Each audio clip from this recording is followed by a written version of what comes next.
Oof. Well,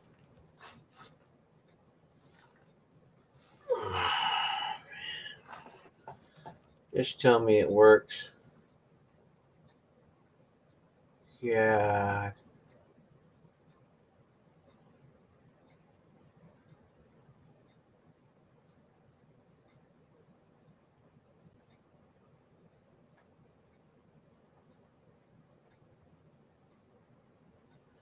Well, hopefully it works. Don't work. I don't know what the hell's going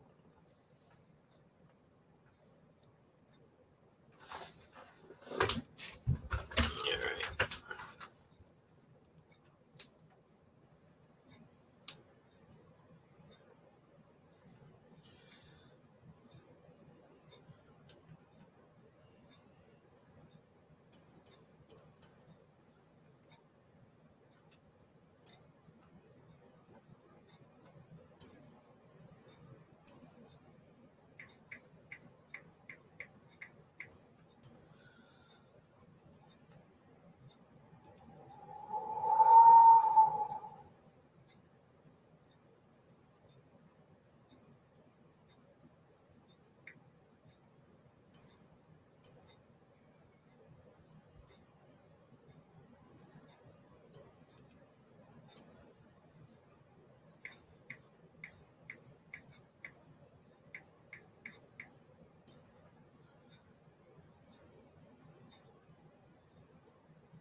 I don't know. I hope everybody can see it. Looks all right. I know that that's on, so I ain't worrying about that.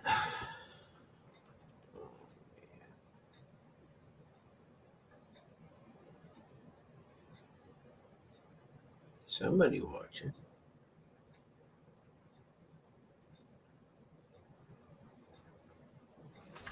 It's kind of weird how there was a delay. I don't quite get how come that wasn't working right. It's raining out. Just want to let y'all know. Somebody watching. Somebody's got an eye on me. A little eyeball. Oh my god.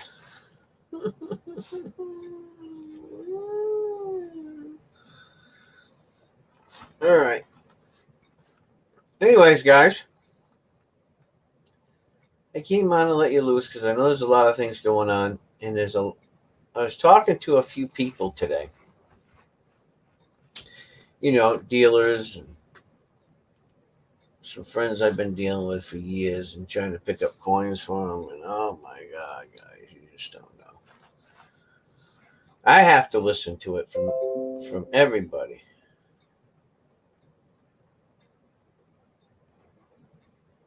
So I don't know. It's been crazy. It has been crazy. That's for sure.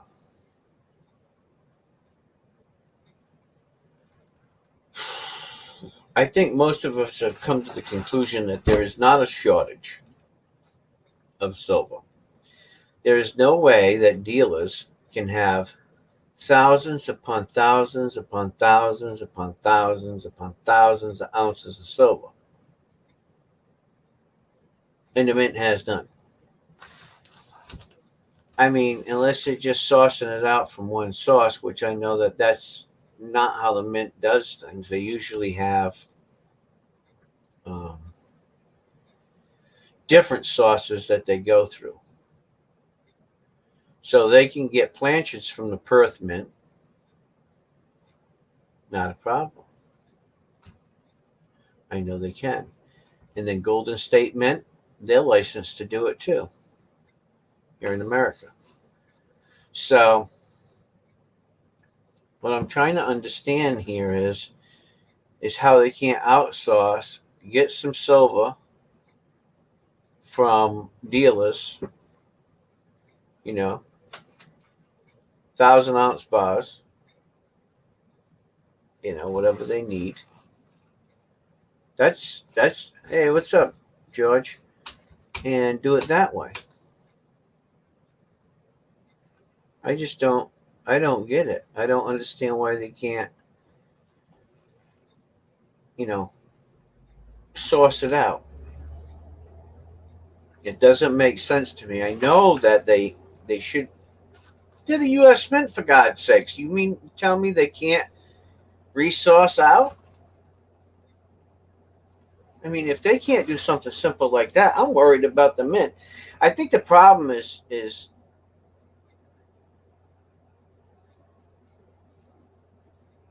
they need some people up in there that know what the heck is going on. To be honest with you, I'm just being honest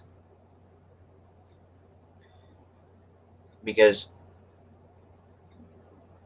if they don't have somebody that can deal with the technology for the U.S. Mint, I'm scared.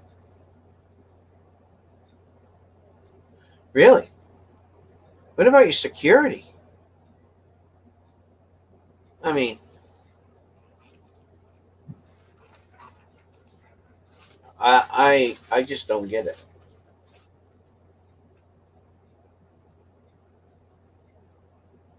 I just don't get it. They got all these brilliant minds. My God, they put people in prison because they're so smart.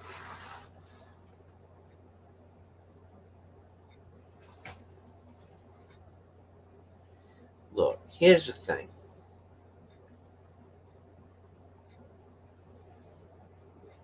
I know that they're all back to work. They require you to uh, have the COVID shot. No, they look. The government has look. Here's how this works. If it was that bad, then the government can go back to issuing silver certificates and gold certificates. They can pay people X amount of money, which would have to be higher than spot. So it'd have to be triple what spot is for silver bullion. And all you'd have to do is send your silver bullion into the U.S. Mint. And as soon as they get it, they'll pay for everything and they'll issue it directly to your account. It's as simple as that. It's that simple. And then what they do with the paper currency is they come back with, you know, silver certificates and gold certificates. It's as simple as that. Plain and simple. And then once the pandemic's over with and they've gotten themselves straight in another 10 or 15, 20 years, then what they can do is they can say, okay, everybody who wants silver, we have plenty of silver. You can bring those dollars in and trade them in for silver. And they'll give you silver. And what they could do is issue you U.S. government currency. All they'd have to do is knock out a bunch of Eagles or Morgans or whatever it is and pay you in that. It'll be that simple. How come I can think of this and they can't? So I don't think there's a global shortage. I think whoever was up in the office and was in charge of putting that information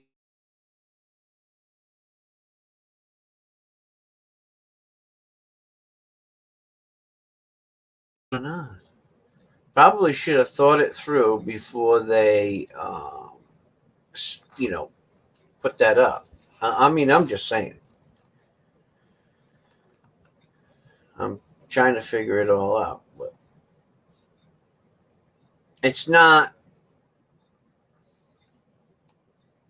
It's not meshing properly with the people that I was talking to. And these are people who are highly intelligent people, and they work in the business. So, um, I think that statement was incorrect. And what they should have said was, because of the high demand, um, we're not able to keep up with the production of silver. And we dropped the ball on our website, and we haven't had it updated properly. We need to find the proper people. Yes, secret silver society. Hey, that'd be a good fraternity. Secret silver society. That'd be a good fraternity. Keep that idea there, poet. We could start a fraternity. You have to get dues cards. I'd have to write a set of bylaws, rules, and regulations that govern it. I'd have to come up with a constitution for the um, fraternity. I could do it. I know how to do it. But somebody's going to pay me to do that because I ain't doing that for free. I've already been down that road before, and I ain't going down it again. I've already helped do that stuff with other fraternities, and it's a lot of work, man. I know how to do it, though. I just don't want to do it. And I have another person that could help me with that if I wanted to. And he may be watching. May not be saying anything, but he knows, huh, Chris? He knows who he is.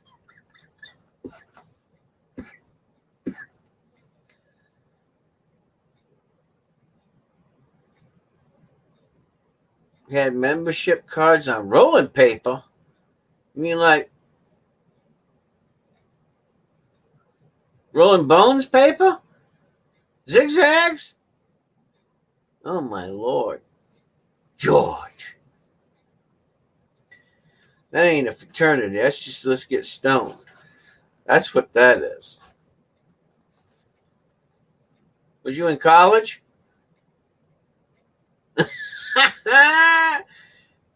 College dues cards on rolling paper. 1978. Holy cow. You sure that's right?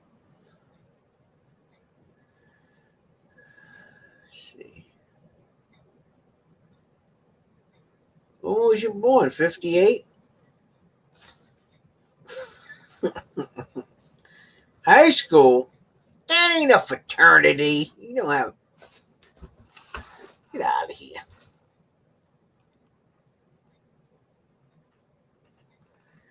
What happened to Joe?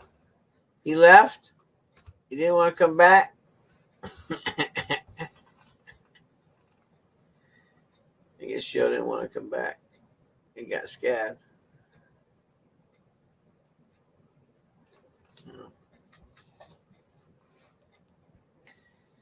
Buddy, when I tell you it's hot up here, I'm not even like.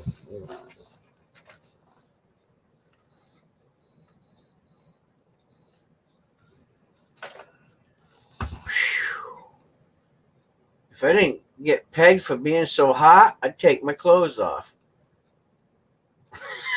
I really would. What's up, Brittany? I would, because it is hot up here. I am sweating. Oh, so let me give you an update on the medication deal from the VA. So how long has it been? Anybody like to tell me? Does anybody know how long it's been? What, almost 2 weeks now? So, what's up, Dawn? So, here's the deal.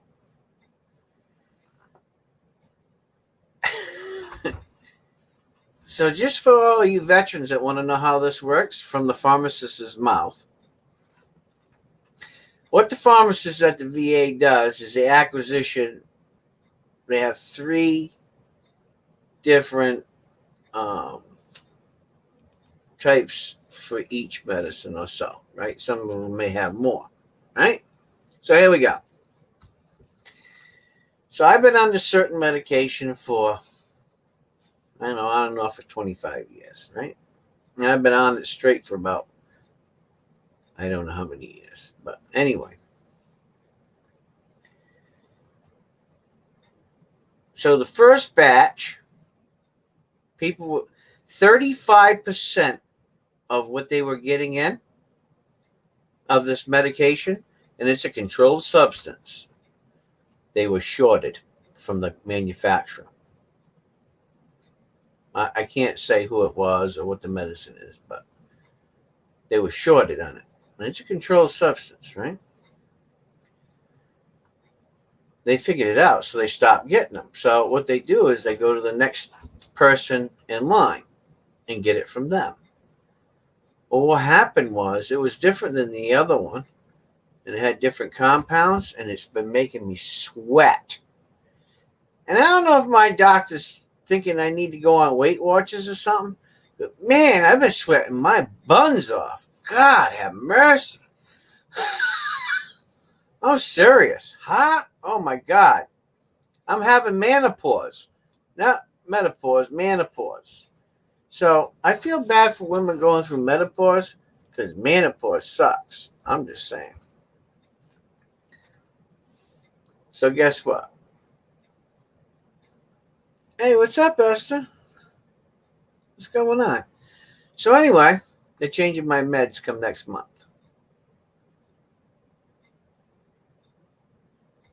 To a different med. So what are you doing, Joe? I thought you were coming back on. No? I can't tell if this is working. I know it was working because I was watching a YouTube video, by the way. Well, I can't say what the new medication is, but I've been on it before.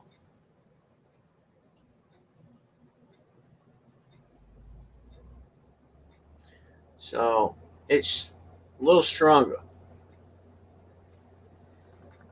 It works a little differently. So instead of taking 5 milligrams, I'll be taking 30 milligrams 3 times a day.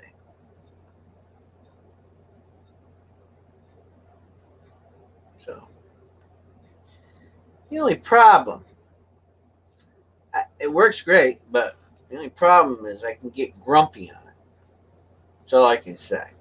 I will not answer anybody's question as to what it is, but I can get grumpy on it. So I got to be careful. But then again, it's been quite a few years since I've had it. Who knows?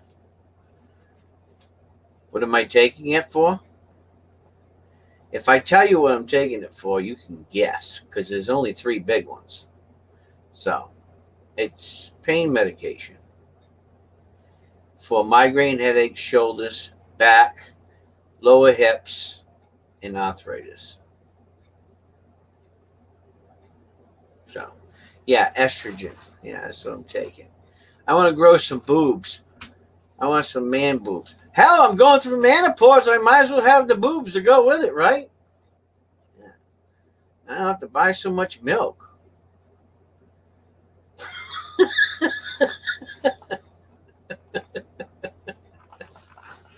Hey, I think that's where God went wrong. I mean, I'm sorry, but if I could ask God, right, I'd say, God, why didn't you just make boobs on men too? And then we wouldn't have to be out there milking the cows. We could just, go into the kitchen for breakfast, just whip out a boob, do some squirt, squirt, squirt in your bowl, and carry on for the rest of the day. It'd be simple. And if you didn't like it really creamy, you could run it through a strainer. I mean, it's a simple process. I don't know why God didn't think of it that way. It would have saved the moo-moos. Really. I might as well start something too. We'll start the Secret Silver Society. That's a fraternity. We'll start that. And then we'll start something about moo-moo cows and milk. We haven't started on that yet. We might as well start on that. Yeah. Yes. self-milk tea. Ain't happening. I'll tell you that right now. No siree. I got enough problems with my back. I don't need some big mama jamas causing more strain. I feel bad for women.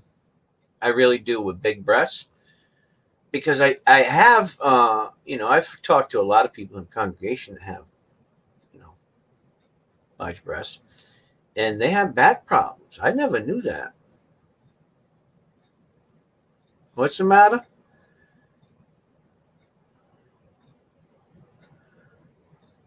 Moving out of my two-bedroom house, despite laws that were supposed to be protected. Esther, don't you live in California?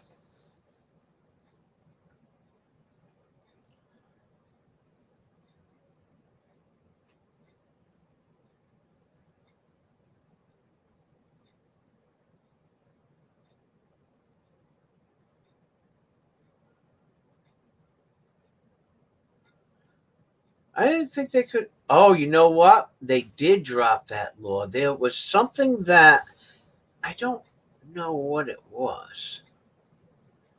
There was something that came out and said that the eviction law was reversed because of a judge. So I did read something about that, and I'm sorry, Esther.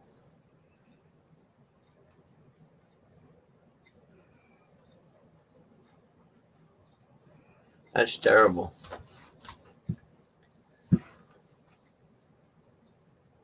It's crazy. Everything is so crazy lately. I just don't, you know, at least once a week people ask me, do you think Jesus is coming soon? I don't know. I don't think so. Boy, if this ain't the preparation for it, I don't know what to say.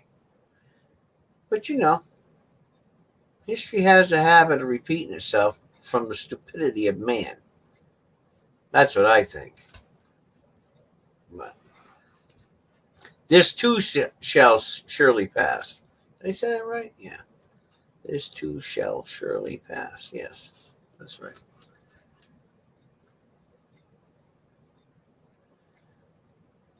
Just as long as you're safe and you got a new place and you know, you're good to go.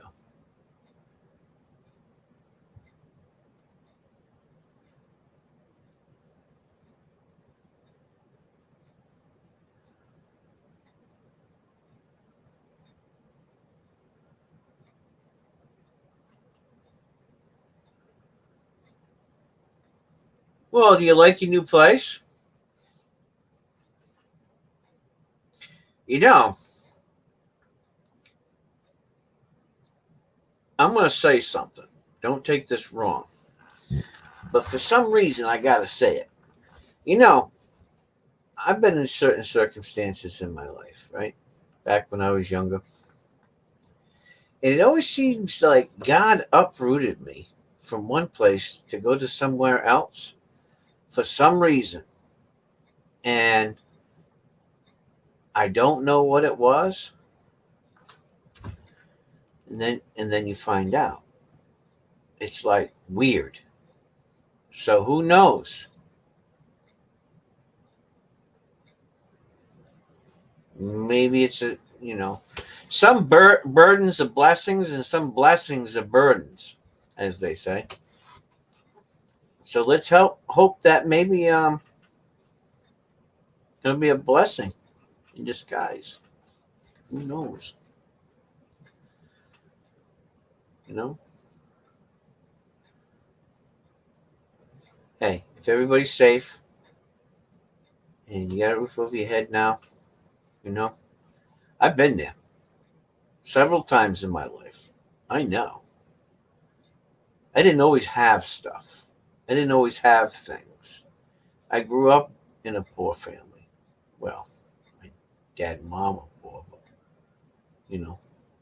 So maybe something good will come from it all. You know.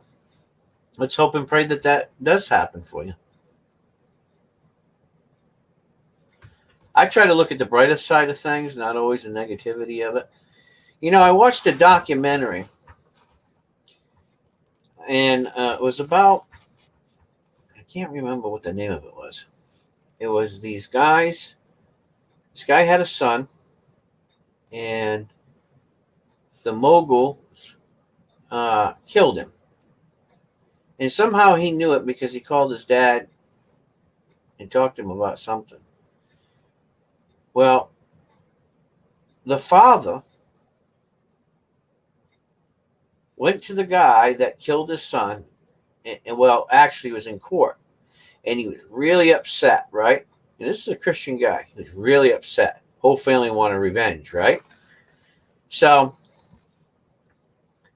all of a sudden he's sitting there, and it's like his son was talking to him, he said, and said, Dad, no matter how mad you get, no matter what you do, you can't bring me back. So let go of it and forgive him. So in the courtroom, he said, it's my time to have a statement, and I'm going to make this statement. I forgive you both for what you did, for taking my son's life. And I believe that they need to set you free. And that's what the man said. They took his son. They killed his son. And this guy got up and, in the courtroom and said this. I said, there is a man who thought it through. There's a man who understands what forgiveness is about. And then it took many years, but he met the man in prison, and they gave each other a hug. And the guy who killed his son, he asked for forgiveness. He said, I already forgave you. I said, wow, that's a trip. So,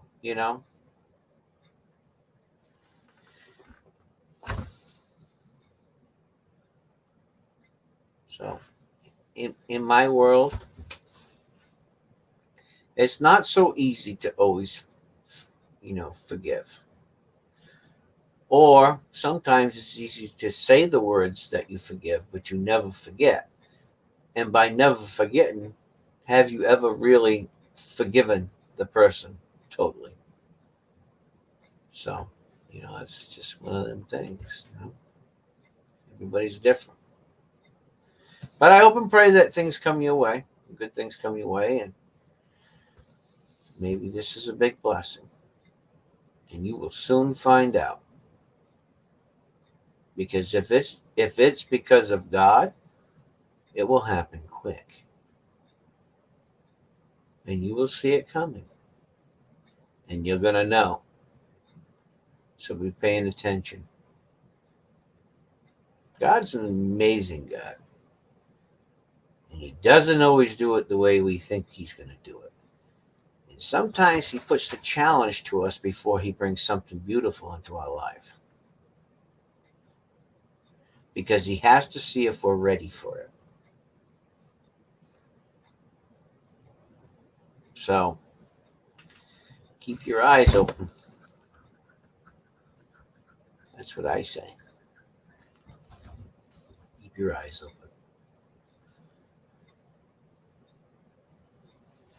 Anyway, let's talk about why Joe ain't back in the stream. I think he's trying to figure out if he had a problem with his computer, because he got a new fancy dancy computer, I guess. I don't know. Because I don't see him popping up yet. What was I saying? Totally lost my train of thought. Oh, the damn Morgan dollars. Oh my God, dude. I have never heard so much crying, moaning and groaning. Look, I moaned and groaned and cried one day. Well, maybe two. Okay?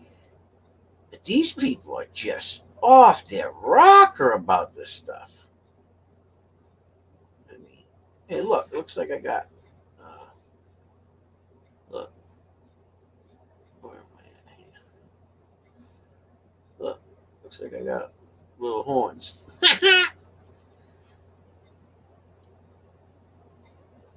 So, what are you guys going to do this weekend? It's supposed to rain here, I guess. Hey, what's up, Dove? What's up, Dovester? Oh, I should be covering all my snacks over here. Dove would be saying, "Oh yeah,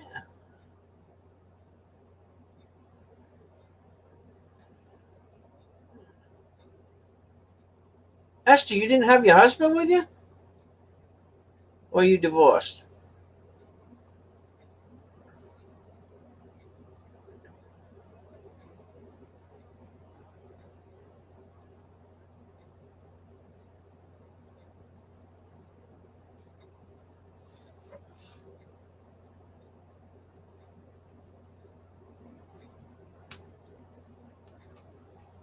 I thought you were married, Esther.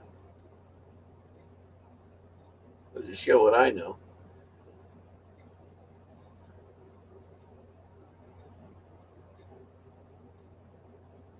Are you shitting me? Are you kidding me?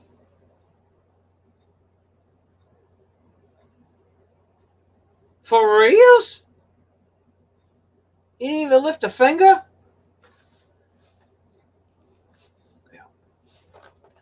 If I was a woman, which I'm not, but if I was a woman, oh, you're never married? Is that your boyfriend?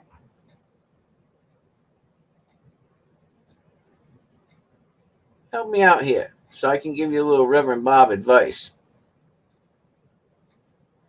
I'll tell you what.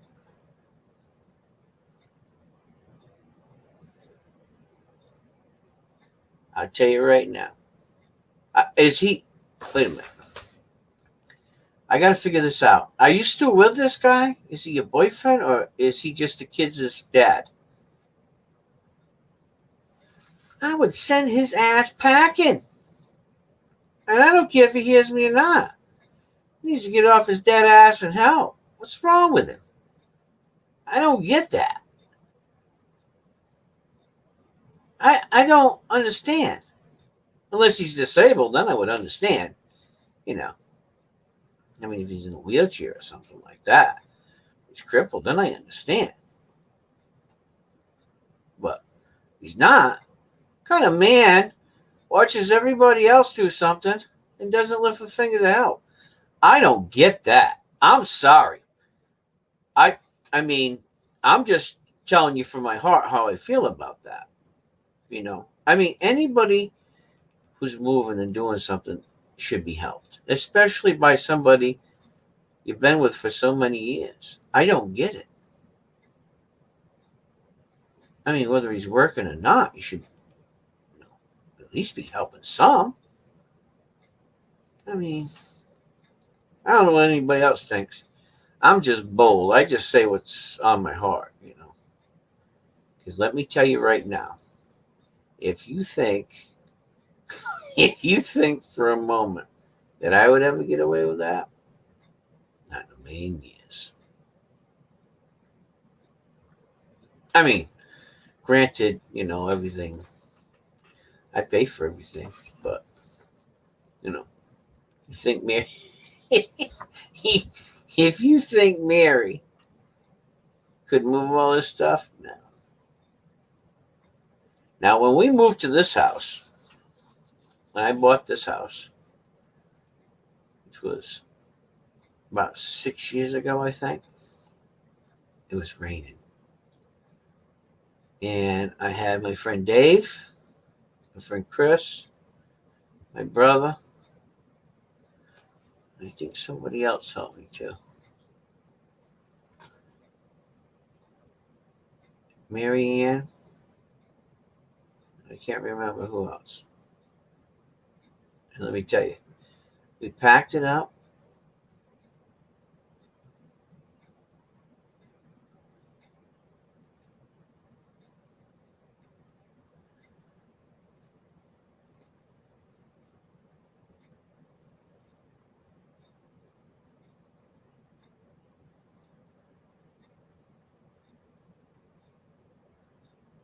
Oh my God, kid. Look. Oh man. I'm not in no position to counsel you here, but That should be something that should be a little more private. But look, I was telling a person one day who was in a similar situation. Okay. And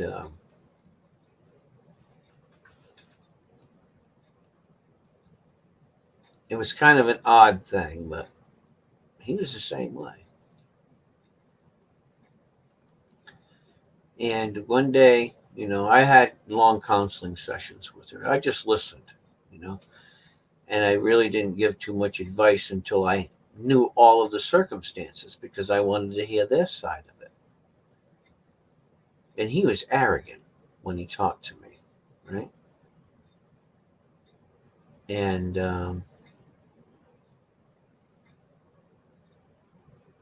I told him, I said, look,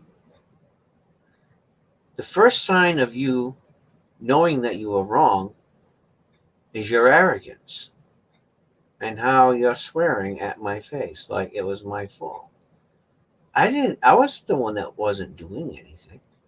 It was you. I wasn't the one that was lazy. It was you. I wasn't the one that was coming home from work, putting his feet up while everybody else was doing the work and getting drunk and getting high. It was you. And you're mad at me for calling you out. I says, and you're showing your guilt right now. I said, so what's wrong with you? You got a chip on your shoulder or something?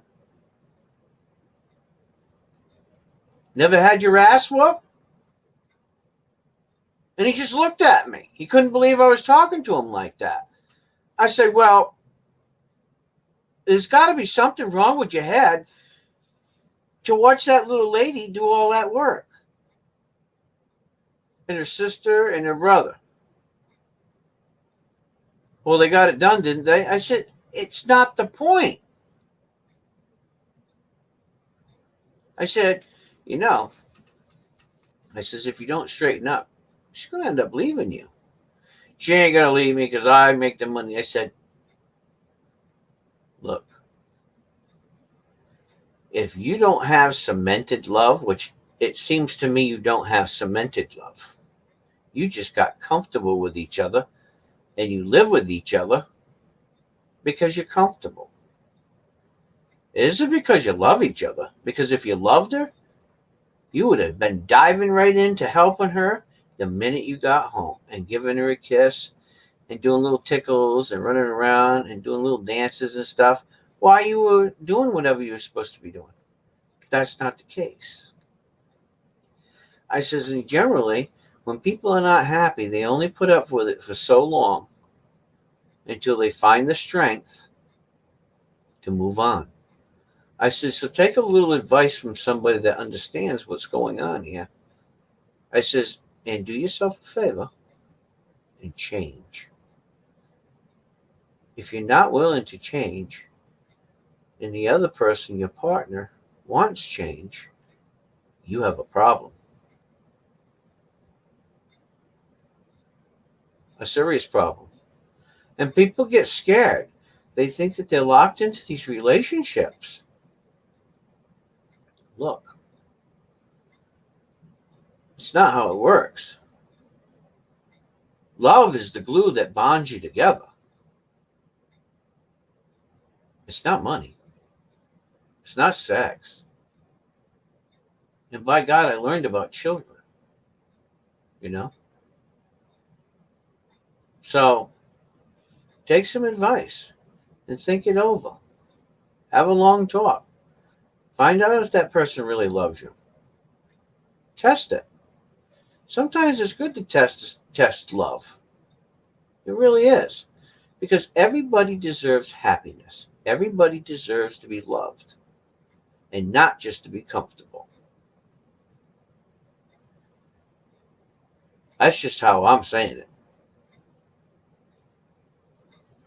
Because taking everything for granted is not the way to go. And that's just, how I see it. And what I would do is go to your pastor and go to some other people and, get some counseling. Learn about yourself.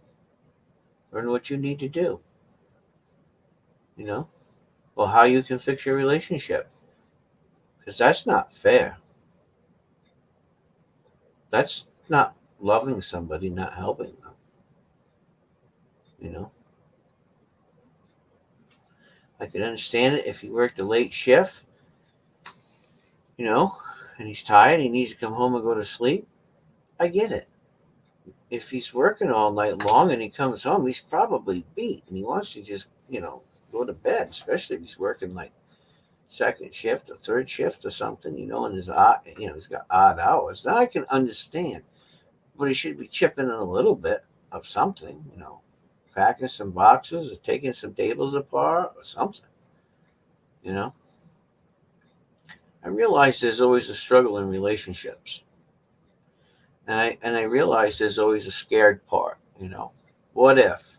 What if I don't have them? What if I don't have the money? What am I going to do? How am I going to support myself? How am I going to take care of my kids? There's a little thing called faith.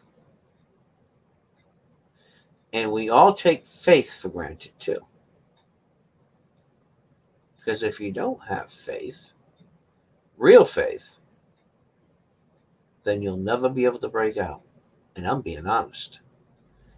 When you go out on faith, it means you have the courage and the determination to do it.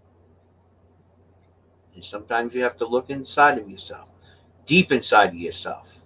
And you have to muster up enough courage to face your fears and face your problems. And only then can you combat it.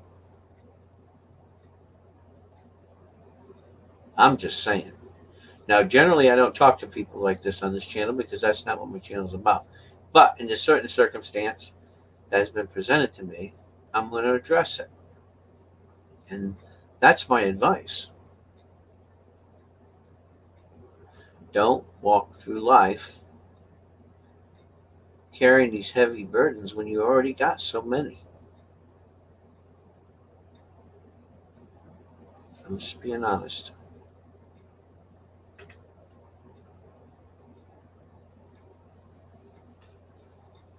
It takes a long time to change your life. I was there too. Sometimes we get stuck in a little rut. And, I was raised a little different. But still, all in all, you know,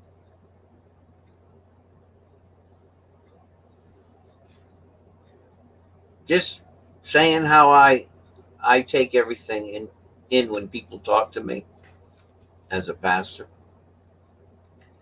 I think it through. I evaluate it. I don't sugarcoat it.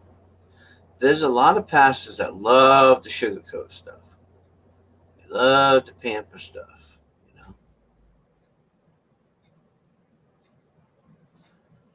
So, one thing you learn about me is I don't sugarcoat it. I give it to you straight. I want people to love me and respect me for who I am and giving it to them straight. People don't want to hear it, but at least they're going to hear it and they're going to say, you know what? Reverend Bob is a little rough around the edges sometimes. But boy, he gives it to you straight. And that's just how I am.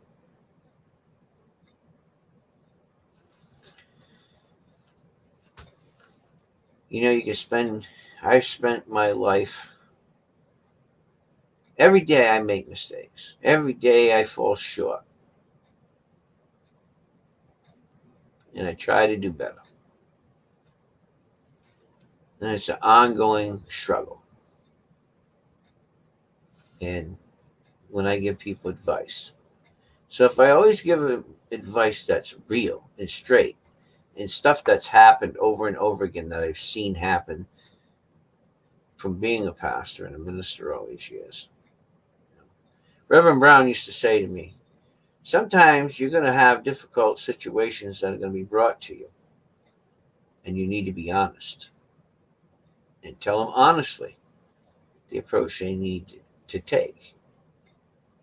or advice. They have to make the move,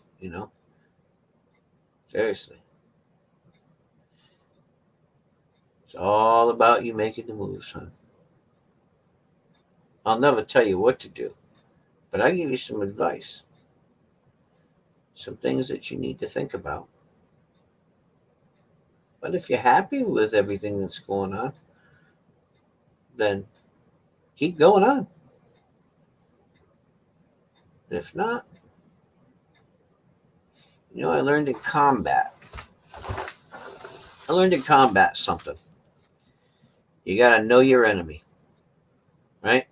So when you go to combat, you got to know your enemy. Everything you need to know about where he eats, where he poops, where he sleeps, if he's married, how many kids he's got, where his family is, how far spread apart is his family, what's the age of them family members, what have them family members done, what are their jobs, where do they work, what time do they go to work, what time do they come back from work, right? What's their sleeping habits? You got to know all those things. And you research it. Because when you decide to make your move, you have all the gathered information and facts. And that's what I tell people. Gather your facts, no matter what it is. Having trouble grocery shopping? Figure it out. Figure out what time works best for you. If you don't like a lot of people, you got to figure out what time most people are not shopping. And that's how you tackle life. Know it. Whatever that enemy is, whatever that issue is, you got to figure it out little by little. Don't take it all on. Jump in. I'm the kind of guy that, I put my foot in the water before I decide to go swimming. I'm just like that. What's up, Joe? Anyway, I'm just saying. I don't know what. Look, what happened to Joe? Does he not want to talk to me no more?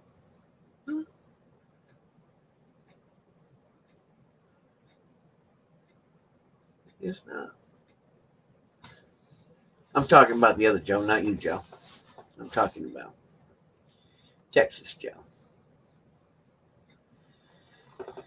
Anyway, can you guys hear me all right? I'm just making sure you guys can hear me. Maybe I'm just talking to myself. I don't know, but that was a good talk. I give myself an A for effort. Can you all hear me? God, I hope you can. If I've been talking this whole time and nobody can hear me, I'll be pissed.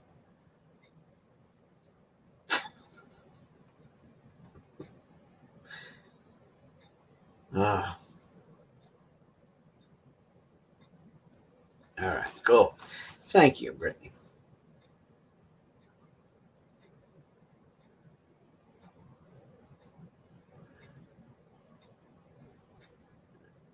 Look, if you're going to say you love people, which I do, I love people that come to my channel. Doesn't mean I like you all, but I love you all. And there is a big difference. When you love people, in general, like I do, you want to see them be happy and you want the best for them. That's all. And do what you can to help them. I think that's a respectful thing. And that's something that you learn. People say it, but you don't get it, right? I mean, people say things, but you don't get it. But then you get older, and then you get wiser, and then you start to understand what those things really mean. When they hit home, and when you say something, you really mean it. I mean, if you don't take your own advice and you don't feel confident about what you're saying, then you really have no business counseling anybody or giving anybody advice if you can't take your own medicine. Plain and simple. That's what I say. That's right. I love everybody, but I don't like everybody. And you know what's funny? Ain't nothing in that book over there, that Bible, that says I have to like anybody. And I challenge any one of you to look in that book and see where it says I have to like somebody. You must like them. And there's a big difference between liking somebody and loving them. Plain and simple.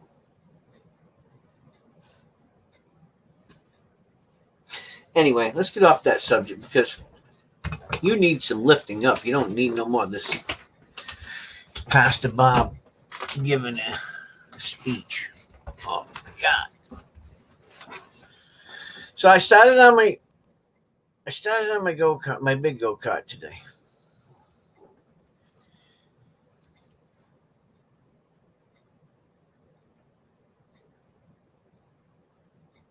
I still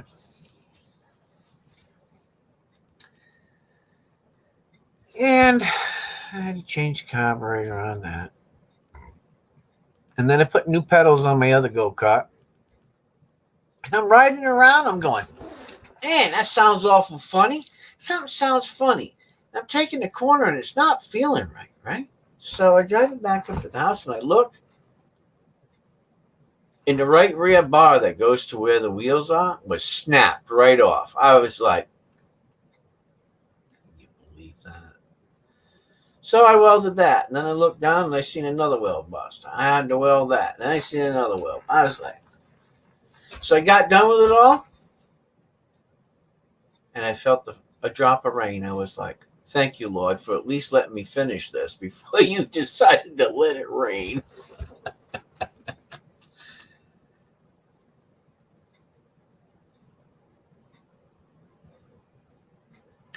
Well, sometimes it's great to get it off your chest, right? You got to vent. You got to vent. You got to get it off your chest. That's the start of everything, when you can vent. You know,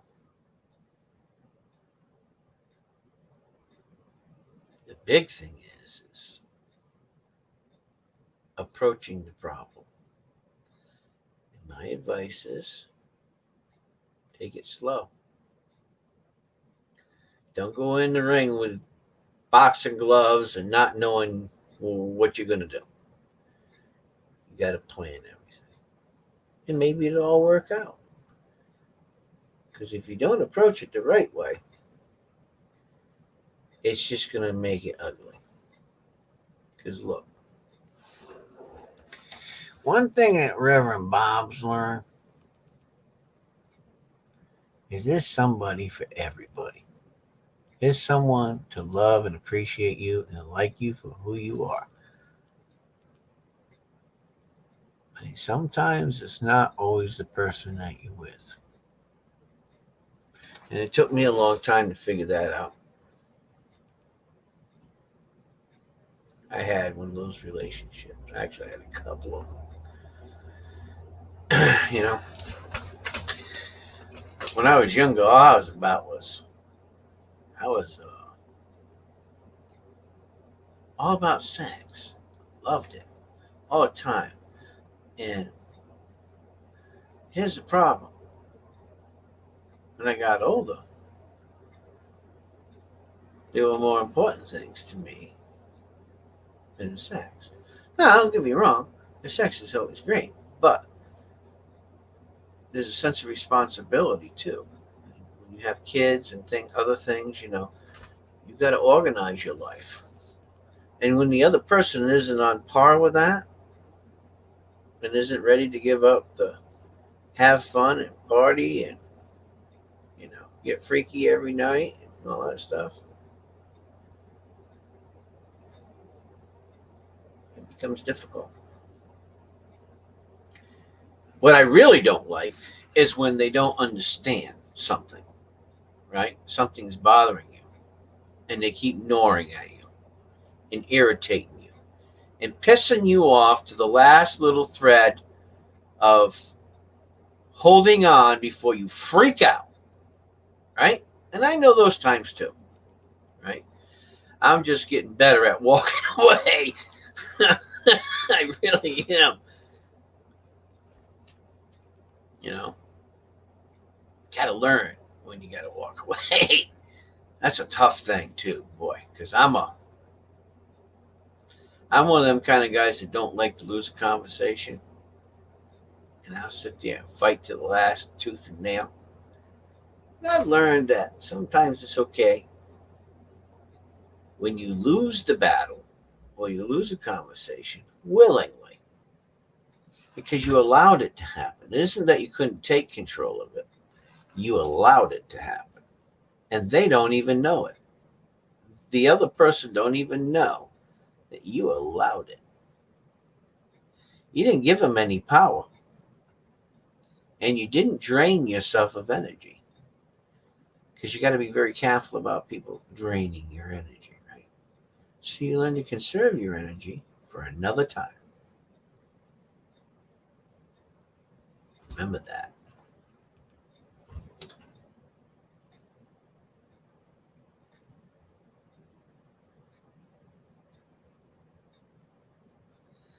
It's very important. Save your energy. Reverend Bob learns to do that. And in the back of my mind, I am laughing my butt off. I'm going, you just don't know what I did to you. You just don't know I played a mind game with you. You think you won, but guess what? You really didn't. And you know what really makes people mad? When they want to have a mad conversation, right? They want you to get mad. They want to have that argument, right? They want that fused moment, right? And you just don't give into it, right? You say, okay, that's fine. Now that makes them even more pissed, right? Because now you won't fight and argue. Now they go to getting mad and throwing stuff and smashing stuff. But you know what? At least they go in a different direction. I mean, I'm just saying. Yeah. Takes a while to learn all that stuff, though. It really does.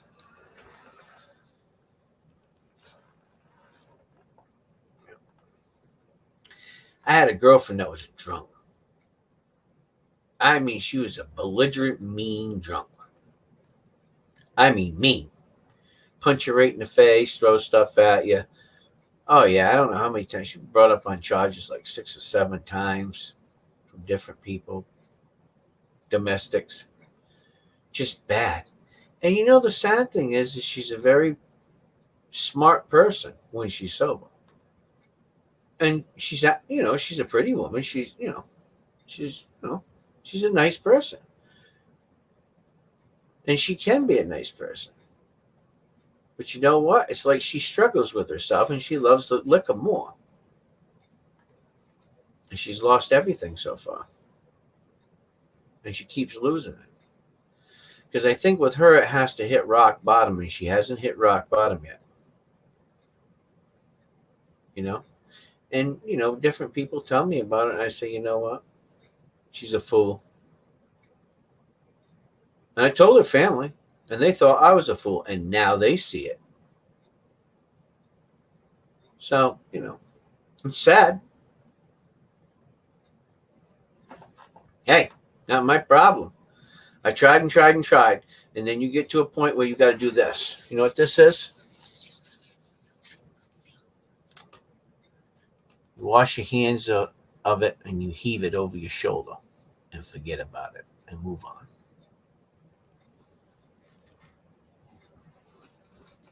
Your mom? I don't know. I don't think so. I don't think so, Brittany. God, I don't think so.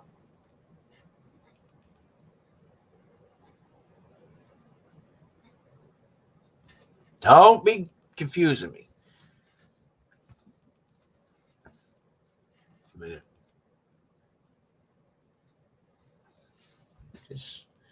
I think it's a healthy thing to have a healthy discussion.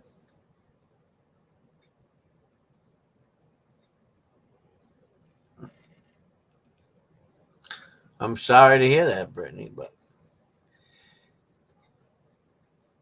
some people get lost in themselves, man. They do. They really do.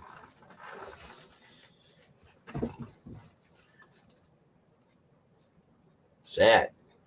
Really is. I deal with. I'm kind of fortunate because I don't usually have any real bad cases. You know, that's wonderful. I'm glad you had a great dad. My dad was a good dad, but he wasn't a great dad. But he was a good dad. Both of my fathers. But they're both good in different ways, you know.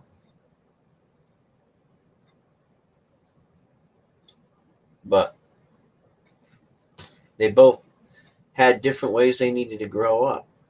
But because of it, I've learned over the years, because sometimes you pick up their traits and stuff and you don't even know it, I've learned to walk away from those things. Things that you don't even know that you get yourself into, you know, and you act like. And I learned to just be myself. But you got to work on yourself. And that's a daily task. And when things are running smooth, that's when you really got to be careful. When things are going really, really good, that's when you got to be careful. When's it going to hit? Because it's been a while. You know, I know something's got to be coming. I don't know when. But I know it's going to be coming. So prepare yourself. Always be cautious. That's what I say. That's right. The show will drop. You just don't know when. Yeah. Right. That's all right. You corrected yourself, though. The shoe. Just don't know when. So always be cautious, you know. But if you already prepare yourself and people are talking about it and you're hearing these things, these are little itsy bitsy pieces to the puzzle that you need to have to unravel situations in the future. Right?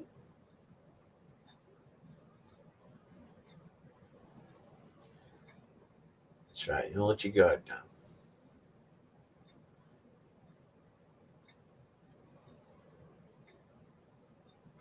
I'll tell you a little story. You guys want to hear a story? I got to tell you this story. So, had this woman in church. This was years back. And this is funny. Funny, but really not funny. But she was hot. I mean, beautiful. Beautiful body, beautiful face. I mean, she was just smoking, right? And I couldn't understand why she didn't have a man, right? I mean, it's really none of my business. And she had money. You know, she had her own business. She was successful, had her own house. And, you know, I usually don't, I say hi to people. And, you know, me, I'm a hugger and a kisser. So I always give them hugs and kisses. And she was always receptive to it. You know, she always was respectful and she knows who I am and how I am. So after a few years, I says to her, I said, can I ask you a question? She says, sure. I said, why is it that you don't have a man? Why don't you date? She said, well, why do you think? I said, well, I don't really know you on a personal level. So, I mean, I know you from church and, you know, brief conversations. But she goes, well, the real reason is do you consider me beautiful? I said, absolutely. think I have a nice body? I said, well, you shouldn't ask me that. She said, no, be honest. I said, I think you got a smoking body. I said, you work out, you take care of yourself, you must eat good. I said, you know, you're a business owner. I said, you're a very professional person. I said, you're self-sustained. She says, Bob, think about all those things that you just said. I said, okay. Now you're a man, right? I said, well, I think I am. She goes, what's the first thing that you see when you look at me? I said, you got beautiful eyes. She goes, really? I go, yeah. I said, you do. I says, but talking in a conversation, I said, I find your intelligence overwhelming. I said, because you're highly intelligent. And I said, I like that because I like that challenge. I like women who are quietly smart. And I says, you are very quietly smart. When you speak, you have some intellect behind it. I says, and generally a woman who has intellect is good at everything else that she does because she thinks it through. And she started smiling at me. She goes, where you been my whole life? I go, no, no, no. I said, I'm not going there. She says, I'm just kidding with you. She says, but that's the kind of man I want. I'm not saying that I want you, but I want a man that's similar to the way that you just said. Because he's going to support me and I'm going to support him. We support one another. It's not really 50-50 because it's, the scales always tip one way or another. She says, but you know what? 90% of the guys that I meet, if not more, anything they care about is how pretty I am, how nice of a body I have, and how quick they can get in the sack with me. She says, and I figured that out in my younger years. She says, and that's not what I want. I want to settle down and I want to have children. She says, but Bob, I'm not going to risk everything that I've already developed in my life, my career, my health, and all my wisdom, to get with some guy that is not respective to all those things. She says, so when I find somebody that can respect me for everything about me, she says, and then I may enter into a relationship. Until then, I am absolutely happy just being with myself. I have good friends, good family, and I have God. So what more do I need? If God sends me that person one day, so be it. And I was like, whoa, that's pretty heavy. That was heavy. It was heavy on my brain. For somebody to say that to me,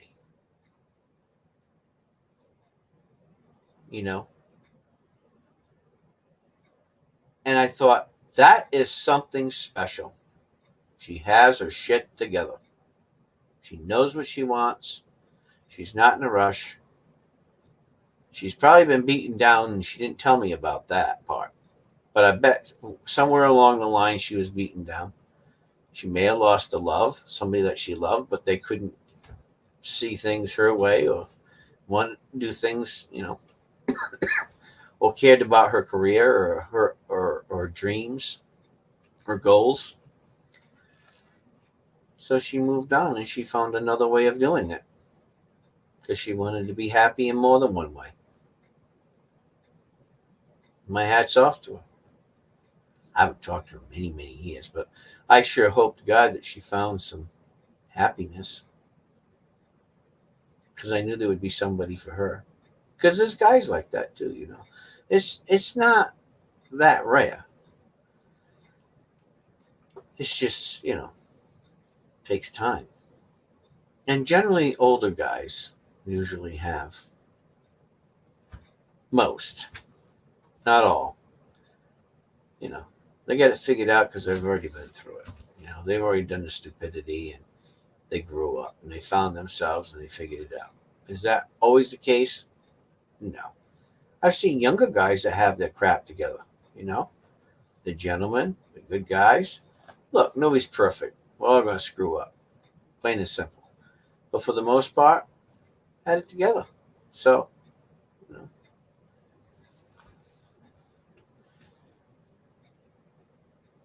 it's quite amazing.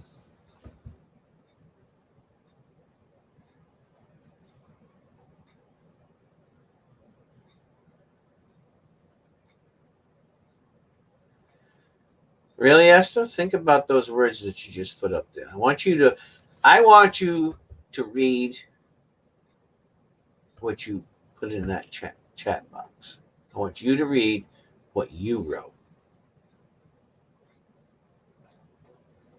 Read what you wrote.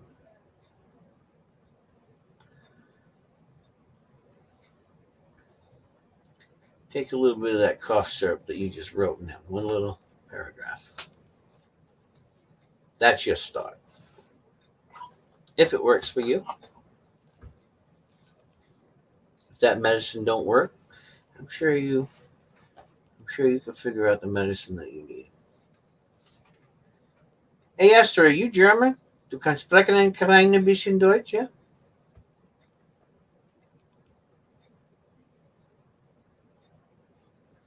Are you German? Polish? Or are you a mongrel like me? I'm a mongrel. I got so many nationalities in me, I could never be prejudiced.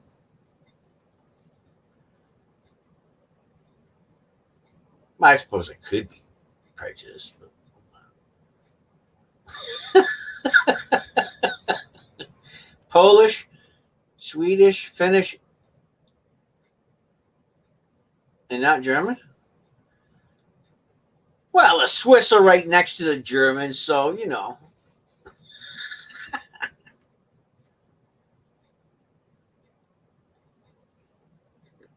Scotch, Irish. You Heinz 57 too. I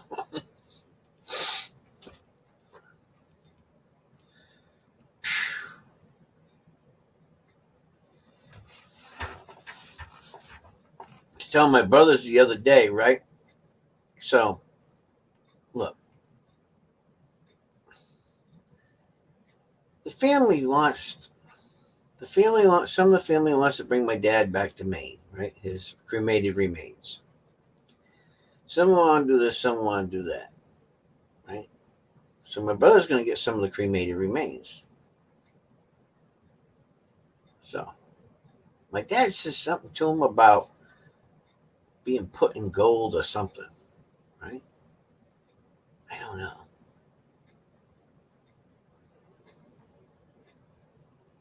And my dad used to say to me when I was a kid, I want to go out with a bang, right?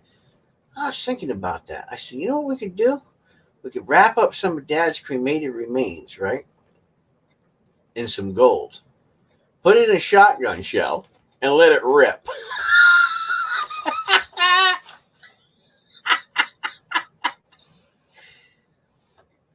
It was good funny. Come on, I had to laugh about it, you know, because my dad wanted to go out with a bang. So, you know.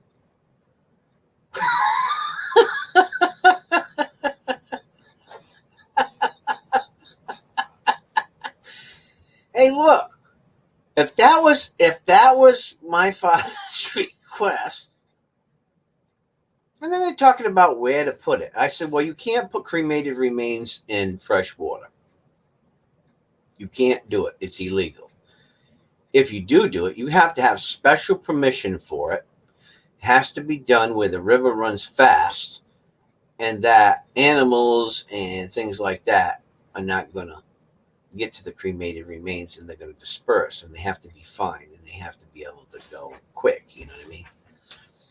I said, so the chances of you getting a permit to do that are probably really rare, but you can do it in any ocean. And my father used to go to all kinds of oceans. He used to take me all over to Jamestown, to Newport, Rhode Island, to Musquamaquet. I mean, all over the place in Connecticut. Used to go down to the naval base down there. I mean, we used to have all kinds of fun by the ocean.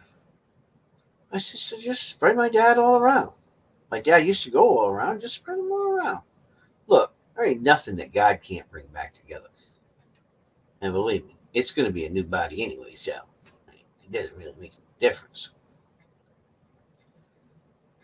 And I think my dad would have liked to do that too. Really and truly, in my heart, I think my father would have appreciated that.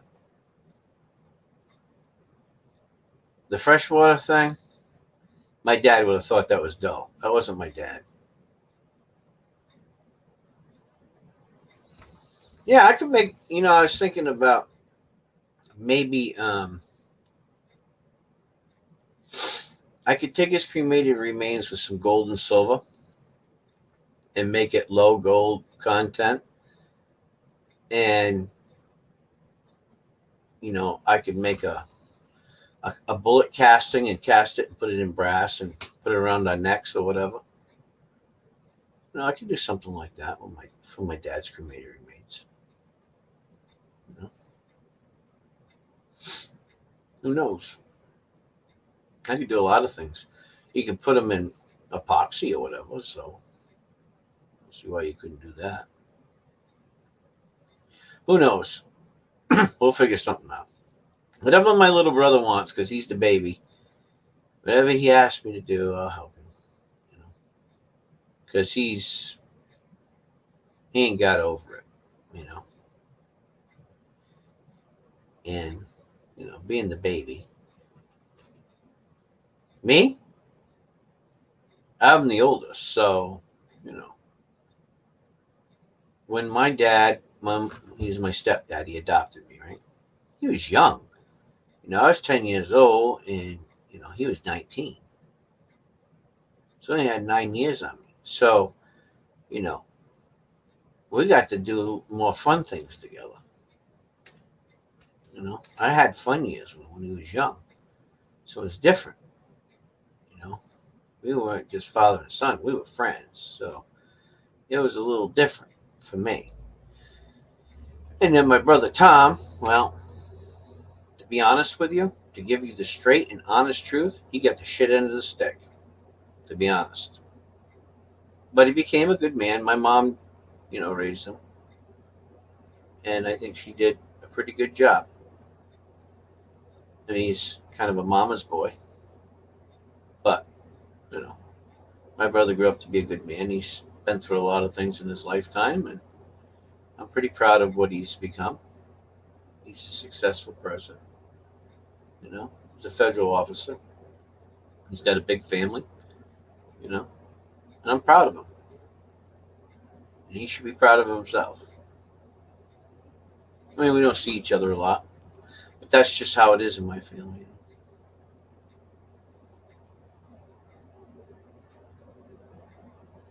But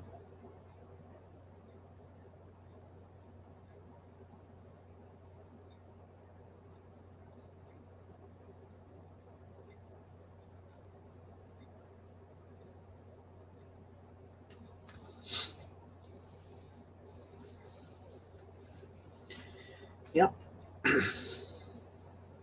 Oh yeah, grocery store, churches, yep, and J.C. Penney's. Find hot chicks in J.C. Penney's too, Joe. Oh, that's a beautiful bra. You think so? Yeah. Why don't you go try it out? Let me tell you how it looks. I'm terrible. I'm gonna model that.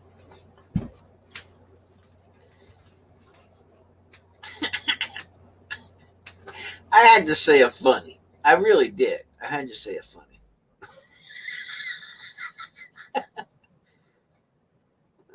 George, you didn't hear that. Creepy. Dove. Animal shelters. Pet lovers. Unless you don't like pets, then don't go. I'd be afraid to be a bird lover, right? And then next thing you know, you're sneezing and your eyes are all itchy all the time because you've got a house full of birds.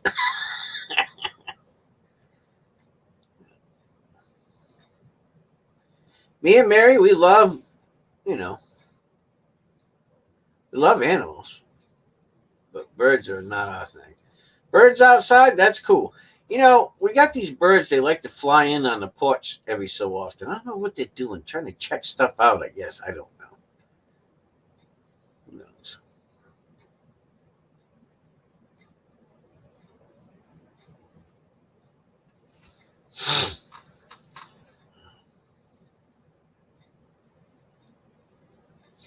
Anyway,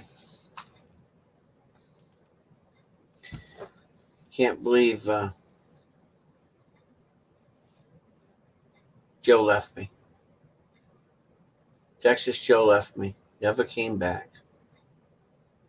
He left us. He didn't want to come back in the stream. After he told me to get this stream up, too. I just don't get it. That's like going to somebody's house, right? They invite you over, and you chew and screw. You don't even have no conversation. Just saying. Hey, he probably got busy. Who knows? In a bottle, light a stick of dynamite under it and blow it up. Blow it up, huh? Well, I'd have to figure out what the RE factor would be. Well, I know what the RE factor is. 1.34 for C4. Dynamite is, I think, what is it? 0.99 or 1.24? I can't remember. It's been a while. I got a book, though. I could look it up. You don't want to put too much. And I'd have to do the calculation just a little bit because I'd only want the bottle to blow up, nothing else. And you don't need dynamite to do it. You can use black powder.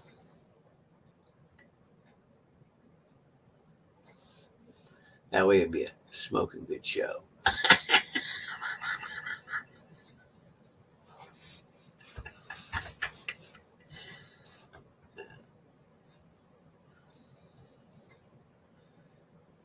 I knew my dad well enough to know what he would have liked. So.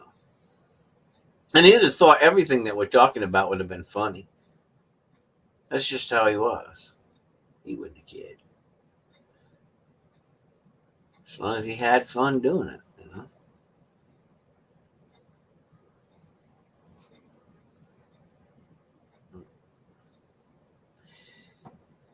One thing about Dad, he lived his life the way he wanted to live it. And he never changed his mind. Stuck to his guns to the end. Loved drinking. Grandfather loved drinking too. Both did. Loved it. And it consumed them. And it killed both of them. But they were happy. They knew the consequences. They didn't care.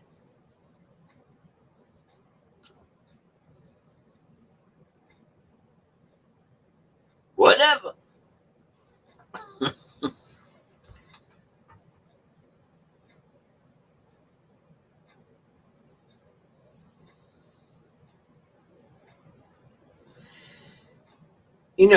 You have to be halfway wise to be a coin collector,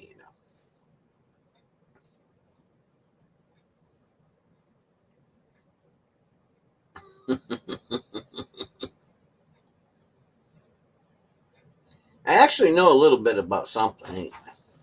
And then these guys do too.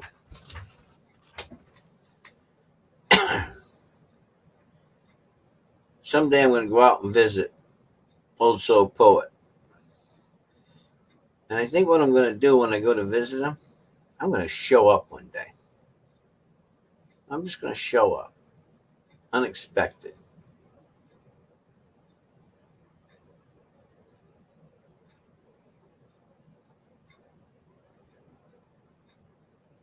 maybe with a pound of hamburger. Because you can't go to somebody's house like him empty-handed. So you probably want a steak though.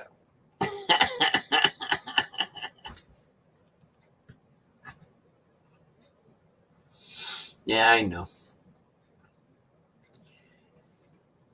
George, you got a house full. I'd have to bring 5 pounds.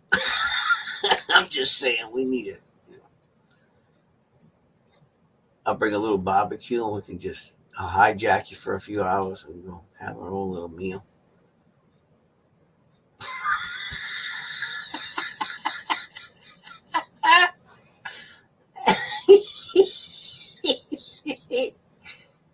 Yeah, because if we go out to eat, they won't see us for a few days. Let's say, where did he go?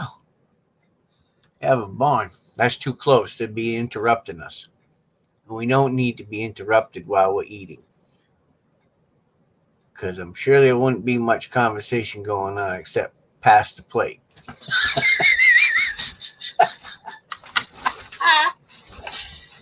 Oh my God, I'm bad.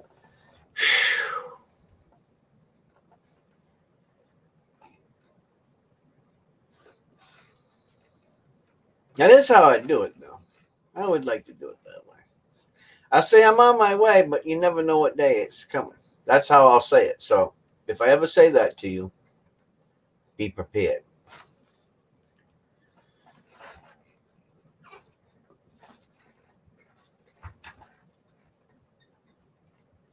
You can learn something new every day. You know something that I learned? Sometimes the people that you don't think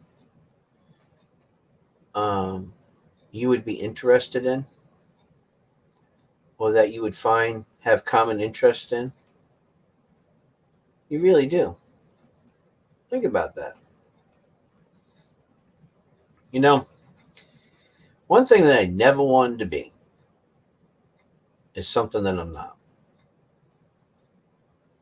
You know, I was talking to a guy the other day and he goes, Pastor Bob, do you ever swear? I said, what? He says, do you ever swear? You know, just say the F words and the S words. I said, yeah, I do. Because really? I said, yep. And when I do it, it all comes out at one time. And I usually have to be very upset about something or very passionate about something I'm trying to get a point across. Otherwise, I don't really have a need for it. You know? Because I can't believe that. You're actually telling me the truth about that. Why? I'm human. Look, if you say it in your mind or you do it in your mind, it's the same as if you did it in the flesh. So, I mean, might as well just say what's on your freaking mind. You know? Minister told me one day, this was a little while ago, about 6 months ago, I guess. He goes, I really don't like your attitude as a minister. I said, excuse me? He goes, you bring shame upon the ministry. I said, I do? How? Well, the way you talk to people. I said, well, let me ask you a question. I said, how many people do you pastor to? He says, 32. I said, that it? He goes, yeah, why? I said, then tell me why I have 10 times more people that I minister to than you, if I'm such a bad minister. Well, I don't know. I said, well, seeing as that you don't know, you need to keep your pie hole shut because you don't know what you're talking about. I said, your problem is is your head's this big and mine isn't. I said, people just want you to be real. They want you to be honest and real. Okay? And you can't go too harsh and over the top. I mean, let's face it. But people today like real people. Why? Because you're transparent. And people like transparency, right? Look, if I think somebody's an asshole, I'm going to tell them. And I'm going to have a really good reason for it, you know? I'm not going to tell somebody they're an asshat if they're not. I mean, I'm not that way. If you're wrong, you're wrong, right? I mean, after so many times, I mean, I'm not just going to, well, unless they're family members, then I just because they know, look, God. I find that when I'm around a lot of people that swear, then I pick it up, It's terrible. But if I'm not, then I don't generally have a big problem with it. You ever bang your finger with a hammer? I mean, really bang it. I mean, smoke that baby with a 5-pound sledgehammer or something. You ever done that? You say, oh my God, that hurts so bad. Oh, oh, my poor finger. Oh, oh, Lord, forgive me. Oh, please bring him. No, you don't. Okay? You don't say that. Every person, every Christian, look, you swear like an old dog in heat. I am not lying to you. There are more F-bombs coming out of your mouth, and shits and damns and everything else from smashing you. Trust me. You let it loose. And then once you release it all, if that's what makes you feel better at that moment in time, because you just smashed your finger, okay? Release it. Because if it makes it feel better, by God, gotta let it out, man. Don't keep it in. I mean, there's only so much crow you can eat. When you smash your finger, you're letting it rip. Anybody that's ever worked with hammers, gonna let it rip. Night, Dove. Oh, Dove ain't going. Also, Poet's going. Oh, you going to bed also? All right. Night, George. Love you, man. Take care. God bless. We'll catch you soon, brother. Behave yourself.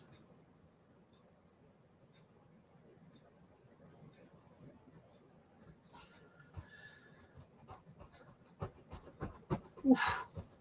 I'm just, I like to bring on the truth, it's like this pastors that like to say everything verbatim from the Bible, and they don't even know what they're reading, right? Or they give you and there's many interpretations, right? So the Bible is very subjective too. It's like coin grading, right? Coin grading is very subjective, right? Brittany's heading out too. Where are you going? You leaving?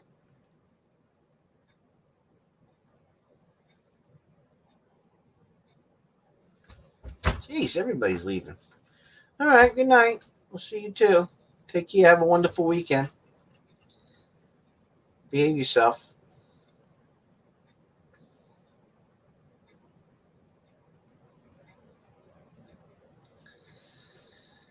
We love you.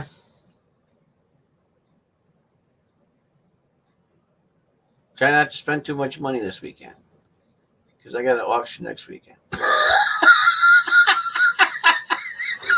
I had to say it. Hey, at least I'm honest.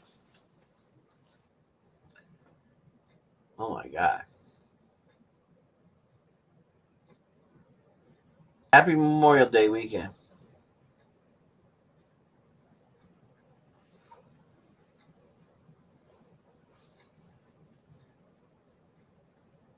Hey, go wash it. Yeah. Sit in that chair too long, it might get a little dampened.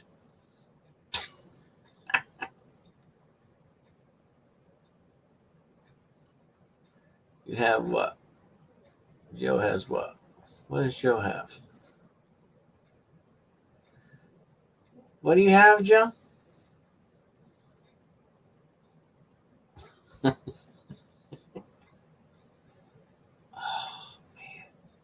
My back has been just smoking. I've been trying not to take this medicine too much because it makes me sweat. Boy, oh boy.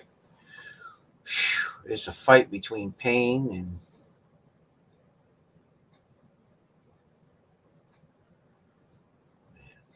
wash myself. What? I got lost in that conversation. I'm just going to let you guys know, and I'm not even going to touch it. I'm not stepping too far outside of my bounds yet, because I might get something wrong and get my ass chewed. I'm really not feeling up to getting my ass chewed.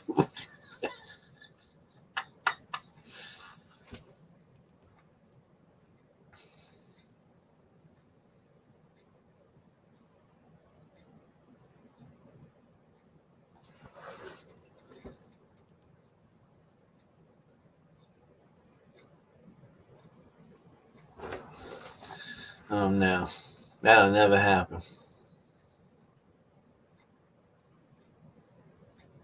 Never.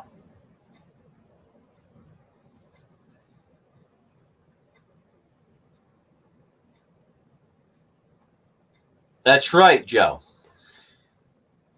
That's exactly what you say. Let me tell you a story. I'm always telling you guys stories, ain't I? So I have a friend of mine, Bob, right? Great guy. Was a Navy diver. He was a Navy SEAL. And he got blown up when he was in the Army because he went in the Army, got blown up by an IED. So he's kind of, a little messed up. So he says to me, we need to weld a new plate in the bucket. Let me read your comment above. All right. I'm still buddy. I need to break the pina clusters. No, you ain't having none of my damn pina clusters. Oh, you got your own. Yeah, that's right. Mama picked you up a couple bags. I remember. So anyway, he wanted to weld a plate on the bottom of the bucket, right? Big thick plate. I said, he needed to bang something, right? I said, I'll hold it. But make sure you get it right. I got it, right? I said, okay. Well, he had a 10-pound sledgehammer. I'm going to show you because I can show you what happened. Okay? He missed. Look at my finger. You see how this finger goes straight? That's it. That's all I can do with that pinky. He hit that friggin' pinky, and the end of my fingernail busted out. He hit it so hard. And I got so mad, right? I went in the shop, and he'll tell you this. I wrapped it up with duct tape. I said, let's continue this son of a bitch. And let's get this effing thing done effing right now. Because I'm in no effing mood to be playing around. And he never heard me talk like that. And we finished the job. Finished welding it and everything. He goes, Bob, I think you need to go to the doctors. I said, I ain't going to no effing doctors. Effing deal with it. Let me tell you guys something. The next day, it was like I could feel my heartbeat through that pinky.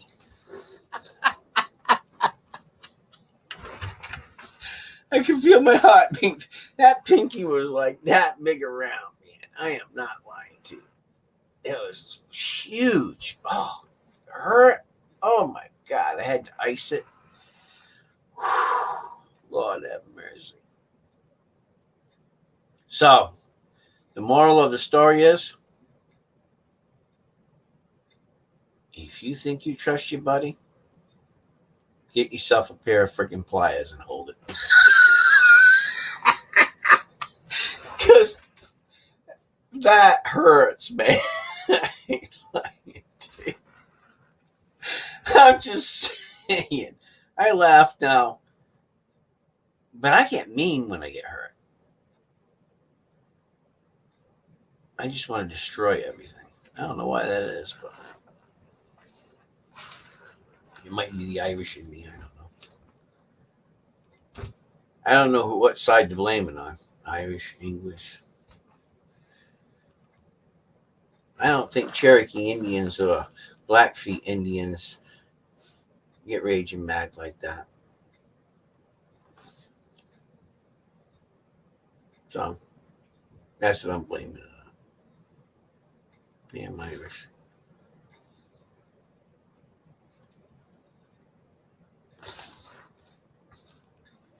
Look, when something dangerous comes up and you got to do something that may injure you, try to think about every way that you can do it and not get hurt. Even if it takes you an extra 5 minutes, because that extra 5 minutes is well worth not being in pain for 5 days. I'm just saying, guys. Just saying.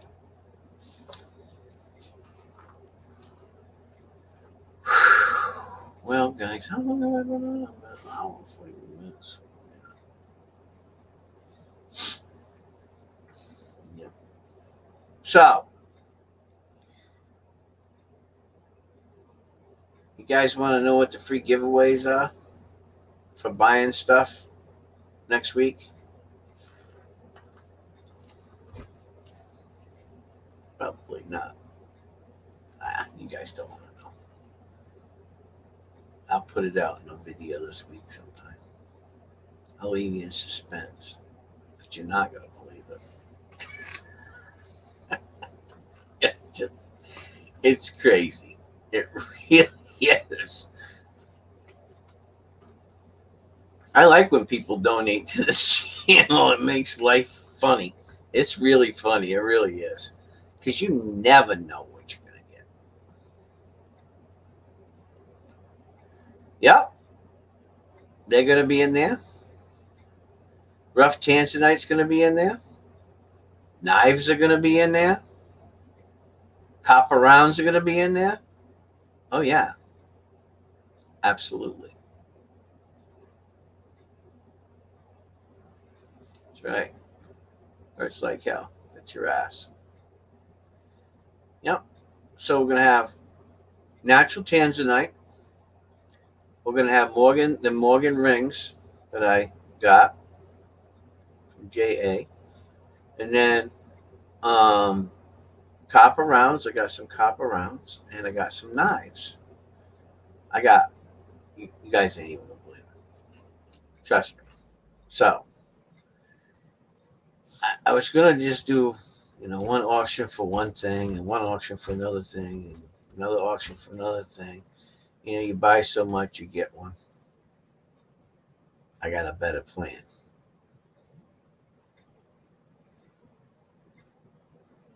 Yes.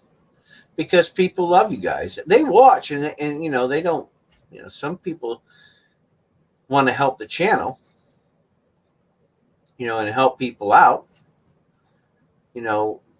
and I appreciate it because even though they don't buy anything, they contribute stuff that I give for giveaways, and they tell me, if a person buys $25, then they get one of these for free. They get a pick.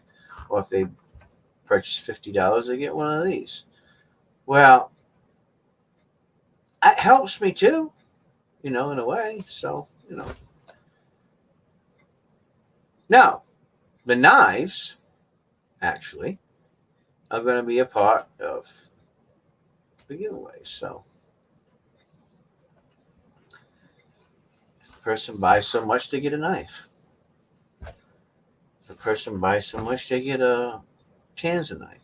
If a person buys so much, they get a copper round. If a person buys so much, then they get one of the Morgan rings. I'm just going to have it for different levels, you know. But you got to take in consideration, you know. I mean, the more you buy, the bigger the package, and the bigger the package, the more it costs to send it. So, just take that into consideration. That's what I'm saying. Because you might have a whole bag full of knives. Who knows? I don't know. Until they're all gone. And if they all don't go to the first auction, then I'll carry them over to the second auction. You know? So it'll be cool. I mean, they're not expensive knives, but, you know, it was the thought that counts, right? That's what matters. So I got to get the. I haven't gotten all the boxes ready yet. I'm gonna have a box. I'm gonna put them all in there, right? In a hole where I stick my hand in and just pull a knife out when it's a knife that I gotta pull. So, and the same thing with the gemstone because they're all uncut tanzanite. So I'll just reach in there and grab one. This is what you got. Show it on the camera and put it in your bag. Same thing with the copper round. There's different copper rounds. So, reach in the box, grab one, put it in. And the same thing with the rings.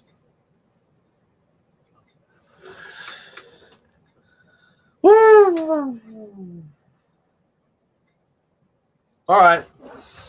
We'll see you later.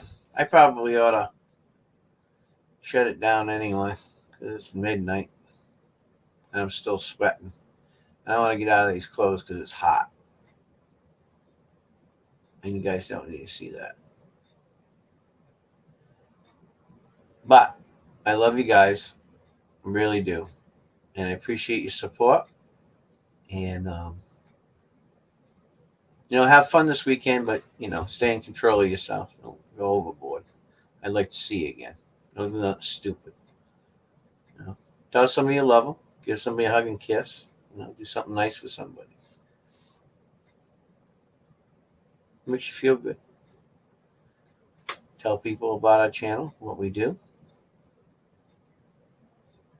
And I love you too. And next weekend, I'm going to go, probably Friday, I'll do a couple hours. Saturday morning, I'm going to do a couple hours. And Sunday night, I'll do a couple hours. That way I can cover different people for different hours and different days. So everybody gets a chance. All right, guys. I love you. Take care. Thanks for stopping by. Hope you had fun tonight. And have a wonderful holiday weekend. Be safe. God bless you guys. And we'll see you soon. And as I always say, Reverend Bob is out of here. We'll see you.